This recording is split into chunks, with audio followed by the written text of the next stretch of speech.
പ്രാവ് ഭക്ഷണം പാകം ചെയ്തുകൊണ്ടിരിക്കുമ്പോഴാണ് വീട്ടിലെ വെള്ളം തീർന്നു പോകുന്നത്. വെള്ളം കൊണ്ടുവരാൻ പ്രാവ് പുറത്തേക്ക് വരുന്നു. കുഴലിൽ നിന്ന് വെള്ളം നിറയ്ക്കുമ്പോൾ ഒരു ഗർഭിണിയായ തത്ത ദാഹത്താൽ വലയുന്നത് പ്രാവിന്റെ കണ്ണിൽപ്പെടുന്നു. പ്രാവ് ഉടൻ വെള്ളമെടുത്ത് അവിടേക്കെത്തി തത്തയ്ക്ക് കുടിപ്പിക്കുന്നു. പിന്നെ അതിനെ വീട്ടിലേക്ക് കൊണ്ടുപോയി വലിയ ഒരു കൂടൊരുക്കുന്നു. അതിൽ തത്ത മുട്ടയിടുന്നു. കുറച്ചു ദിവസങ്ങൾക്ക് ശേഷം കുഞ്ഞുങ്ങൾ വിരിയുന്നു. എങ്കിലും പ്രാവ് കരയാൻ തുടങ്ങുന്നു. പിന്നെയും ലൈക്ക്, സബ്സ്ക്രൈബ് ഒന്നുമില്ല. ഒരു പ്രാവ് തന്റെ മുട്ടുകളുമായി ഒരു പപ്പായ മരത്തിൽ താമസിച്ചുകൊണ്ടിരുന്നു.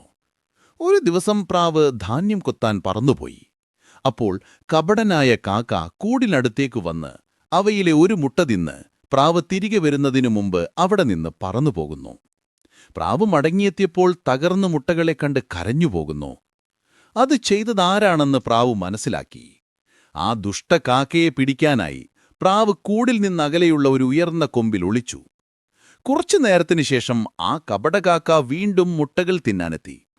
അതിനെ തന്നെ മുട്ട കഴിക്കാൻ പോകുമ്പോൾ പ്രാവതിന്മേൽ ചാടി ആക്രമിച്ചു നല്ല രീതിയിൽ ശിക്ഷിച്ചു. എന്നിരുന്നാലും പ്രാവ് വീണ്ടും കരഞ്ഞുകൊണ്ടിരുന്നു.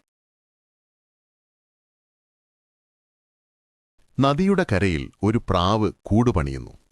അതിൽ മുട്ടയിടുന്നു. കുറച്ചു ദിവസങ്ങൾക്ക് ശേഷം ആ മുട്ടയിൽ നിന്ന് കുഞ്ഞുങ്ങൾ വിരിയുന്നു. പ്രാവ് കുഞ്ഞുങ്ങളെ വളരെ സ്നേഹത്തോടെ നോക്കിക്കൊള്ളുന്നു. ഒരു ദിവസം വലിയ ചുഴലിക്കാറ്റ് വരുന്നു. പ്രാവിന്റെ കൂട് നദിയിലേക്ക് വീണു. വെള്ളത്തിന്റെ ഒഴുക്കിനൊപ്പം ഒഴുകിപ്പോകുന്നു.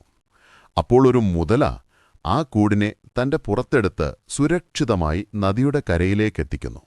പ്രാവ് തന്റെ കുഞ്ഞുങ്ങളെ സുരക്ഷിതമായി കണ്ടപ്പോൾ സന്തോഷിക്കുന്നു.